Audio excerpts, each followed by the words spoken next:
जय हिंद मित्रों, नमस्कार। आज हम लोग चर्चा करेंगे सेकेंड लिस्ट आरपीएफ रेलवे सुरक्षा बल के। जितने भी अभ्यर्थी हैं इस वीडियो पे लास्ट तक बने रहेंगे और समझेंगे अच्छे तरीके से कि सच में इसमें सेकेंड लिस्ट बनेगा या नहीं, और बनता भी है तो क्यों बनता है और कैसे बनता है, तो इसको थोड़ा सा समझेंगे और इसका कारण क्या है।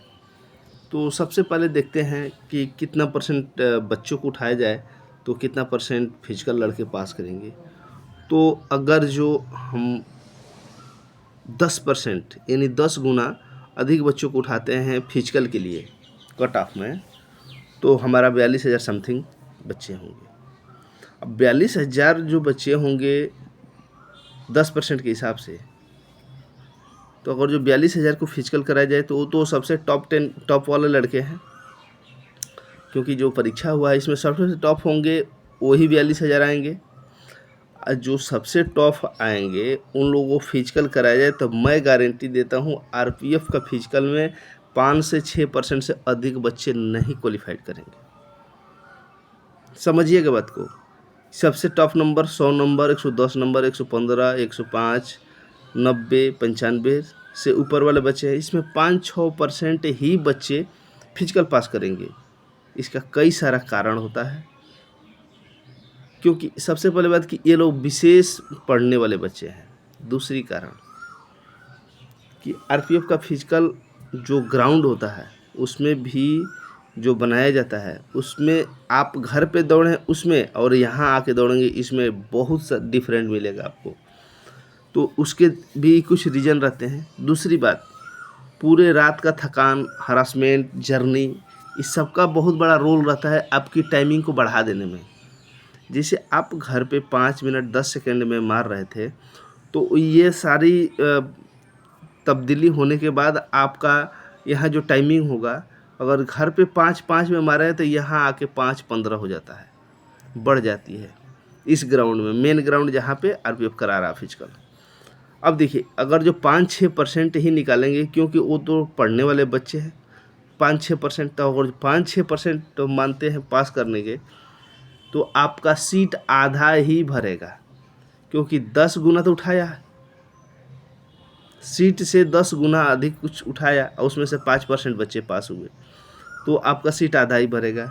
तो ऐसे भी आपको सेकेंड लिस्ट निकालना ही पड़ेगा, क्योंकि नहीं तो फिर बच्चे नहीं आएंगे। हाँ, जो सेकेंड लिस्ट निकलेगा इसमें कम से कम 12 से 13% बच्चे फिजिकल पास करेंगे। जो सेकेंड लिस्ट आएगी इसमें 12 से 13% बच्चे पास करेंगे। चलिए, अगर जो पहले बार में ही अगर जो हम चाहते हैं कि एक बार के ही लिस्ट में सिलेक्ट हो जाए, हमारी सीटें भर जाएं, तो भाई उसके लिए कम से कम 15 गुना नहीं तो 20 गुना बच्चों को आपको फिजिकल के लिए बुलाना ही पड़ेगा। 15 या 20 गुना बुलाइएगा तो 15 गुना में लगभग 60,000, 20 गुना में लगभग 84-85 हज़ार बच्चे होंगे। तो जो 4200 बच्चे सोच रहे थे 4200, तो अब 4200 नहीं रह गई, 60,000 नहीं तो 80,000 समथिंग, 85,000 हो जाएगी। तो देखिए, अब उतने बच्चों को बुलाने का मतलब ये है कि अगर जो 85,000 बच्चों को बुलाया जाए तो सिंपल सी बात है, कट ऑफ नीचे हो जाएगी। तब जब कट ऑफ नीचे हो जाएगी तब यही बच्चे 110 वाले को, जो 75-80 वाले हैं, उनको मात देंगे। ये मेरा विश्वास है। यही बच्चे सेलेक्ट होंगे, 110 वाले रिजेक्ट हो जाएंगे। नहीं, हम ये नहीं कहते कि अपने आप हो जाए, अगर जो वो भी मेहनत करेंगे तो वो भी फिट होंगे।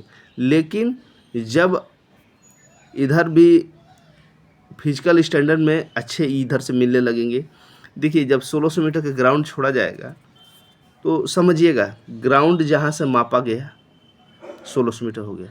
अब आपको दौड़ना कहाँ से है, मापी गई रेखा जो बनाई गई है गोल, उसके बाहर से। तो जो अंदर का रेखा है वो तो 1600 मीटर है, आप दौड़ेंगे उस रेखा से बाहर, तो सिंपल से 1650, 1650 पड़ता है। जितना दूर से दौड़ेंगे, मान लीजिए अंदर वाली रेखा के 5 कदम अंदर से दौड़ रहे हैं, तो समझ लीजिए 50-55 मीटर आपको अधिक दौड़ना है। यही होता है टाइमिंग बढ़ने का। लोग कहते हैं कि अरे दूरी बढ़ा दिए थे, टाइमिंग घटा दिए थे, ऐसा कुछ नहीं होता है। वो सब कुछ डिपार्टमेंट अपने जगह पर सही करता है, कमी हम लोग के अंदर ही होती है। अगर जो ये हमारा ग्राउंड है, यह हमारा ग्राउंड है, ग्राउंड के अंदर की जो रेखा बनी हुई है 1600 मीटर का, उसके बाहर ही सबको दौड़ना है। और जब सबको बाहर ही दौड़ना है तो सिंपल से आपको तो दूरी बढ़ गया। आप यहाँ पे दौड़े हैं 1600 मीटर लेके, तो भाई एक दूसरे के काटने के चक्कर में किनारे से भागेंगे, और भागेंगे तो आपको दूरी ज़्यादा तय करनी पड़ेगी, और जब दूरी ज़्यादा तय करें तो एनर्जी भी ज़्यादा लॉस होगी। समझिएगा बात को। और उस समय 110 या 115 नंबर वाले नहीं सकेंगे। उसके बाद एक भाई का मैसेज था कि सर रनिंग के कितने टाइम बाद लॉन्ग जंप हाई जंप होता है। तो बहुत जगहों पे क्या होता है, 10 मिनट समय मिल जाता है, 15 मिनट समय, लेकिन इसमें नुकसान होता है। जैसे मान लीजिए आप रनिंग करके बॉडी गर्म है पूरा, अभी अगर जो आपको कूदाया जाए मतलब 2-1 मिनट 4 मिनट के अंदर, तो आप कूद सकते हैं। लेकिन अगर जो आप रनिंग कर दिए, आधा घंटा आपको बैठा दिया जाए, आधा घंटा के बाद लॉन्ग जंप या हाई जंप के लिए ले जाए, तो पूरा पैर जाम हो जाएगा, पूरा पैर जाम हो जाएगा। उस समय कूदने में आपको बहुत ही दिक्कत होगी। हो सकता है कि बहुत सारा अभ्यर्थी नॉट क्वालिफाइड हो जाए वहीं पे। तो इसलिए अगर जो आपको सही सलामत कूदना हो तो अपना घर पे प्रैक्टिस इतना रियाज करके चलिएगा कि वहाँ पे अगर 1 घंटा भी बैठा दे, 10 मिनट बैठाए, 20 मिनट बैठाए, उससे आपके पैर में मतलब केड़ा बोलता है हमारे यहाँ, वो अकड़न ना हो, अकड़े ना, टाइट ना हो, मांसपेशी खिंचाव में ना आए। नहीं तो वो रुकने के बाद आप हाई जंप लॉन्ग जंप नहीं कर पाएंगे। और मेन आप समझ चुके होंगे कि सेकेंड लिस्ट क्यों बनेगी। अगर जो 10 गुना उठाया तो हम कहते हैं सीट नहीं भरेगी, सीट नहीं भरेगी तो सेकेंड लिस्ट आएगा। और नहीं, उनको अगर जो सीट भरना है, सेकेंड लिस्ट नहीं निकलना है, तो कम से कम 15 गुना से 20 गुना बच्चों को बुलाना पड़ेगा, तब जाकर उनकी सीट भरेगी। और जब 20 गुना बुलाया जाएगा तो मैं कहता हूँ 70-72 नंबर से ऊपर वाले जितने हैं सबको उनको फिजिकल में बुलाव पत्र देना पड़ेगा। उसके बाद जो होगा वो आप लोग खुद पता है। जब 70, 72, 75, 78, 80 के बच्चे पहुंचते हैं और 100, 110, 105, 115 के बच्चे पहुंचते हैं, इन दोनों बच्चों को छोड़ा जाए, अगर जो 2 बैच बना दिया जाए, 100 से ऊपर वालों को, चाहे 90 से ऊपर वालों को, 170 से 90 के बीच के अलग वालों को, और दोनों बैच को 100-100 को छोड़ दीजिए, तो मैं कहता हूँ इस में 100 में 60% बच्चे पास कर जाएंगे। यानी कि 100 में 60 बच्चे आएंगे जो 70 से 90 के बीच में नंबर लाए हैं, और जो 90 से 120 के बीच में हैं उसमें 5 से 7% लाएंगे, वो लोग ही फेल होगा। क्योंकि वो लोग विशेष ध्यान दिया पढ़ाई पे, शारीरिक रूप से सारे के सारे फिट नहीं हैं, क्योंकि उनकी मन लगती है पढ़ने में। ये जो होती है इनकी उतनी मन, इन्होंने चेष्टा किया, खूब किया, लेकिन इनकी मन लगती नहीं है। ये लोग है गांव में मतलब मध्यम कैटेगरी के जो पढ़ने वाले, इनका ज़्यादा मन लगता है खेल कूद और घूमने फिरने में। तो जो खेल कूद ज़्यादा किया है तो शारीरिक रूप से क्षमता उसके पास अधिक है और कष्ट झेलने की क्षमता अधिक है। तो और उन लोगों के पास उतनी क्षमता नहीं है। उनको धूप में अगर जो 2 घंटा खड़ा कर दीजिए कंटिन्यू, तो ऐसे ही फेल हो जाएंगे यार। सही बता रहे हैं। अगर जो लाइन लगवा के बैठा दिया जाए ग्राउंड में और 2 घंटा के बाद अगर जो रनिंग के लिए छोड़ दिया जाए तो मतलब 2-3% पास होंगे।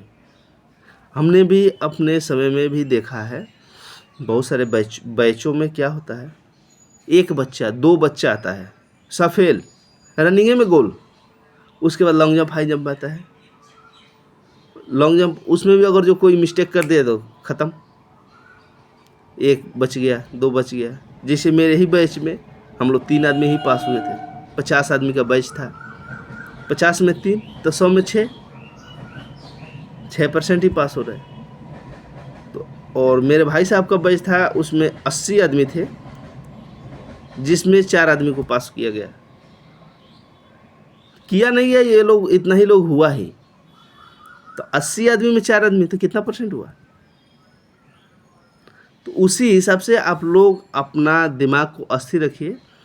ठीक है, अगर जो 10 गुना बुलाता है, हो सकता है कि भाई हाईएस्ट नंबर वालों को बुला लेगा, तो आपको नहीं बुलाया जाएगा। जो 70 से 90 के पहले वाले हैं या 70 से 80 के बीच वाले हैं, अगर नहीं बुलाया जा रहा है और 10 गुना बुलाया गया है, तो आप निश्चिंत रहिएगा, सेकेंड लिस्ट भी आ सकती है फिजिकल के लिए। अगर जो 20 गुना बुलाया, तो मैं पहले से ही कह रहा हूँ कि आपको पहले ही लिस्ट में आपको कट ऑफ में नाम आएगा और आपको फिजिकल के लिए बुलाया जाएगा। बाकी देखिए, होना ना होना किस्मत की बात है, लेकिन हम प्रयास ना करें ये गलत बात है। हम लोग अपना प्रयास किए, मेहनत किए, सब कुछ किए, बाकी भूल जाइएगा।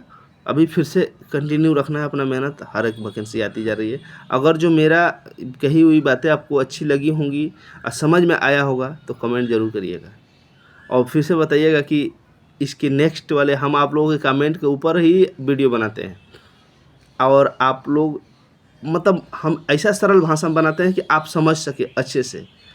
तो अगर जो अच्छा लगा हो तो ज़रूर बताइएगा। जय हिंद।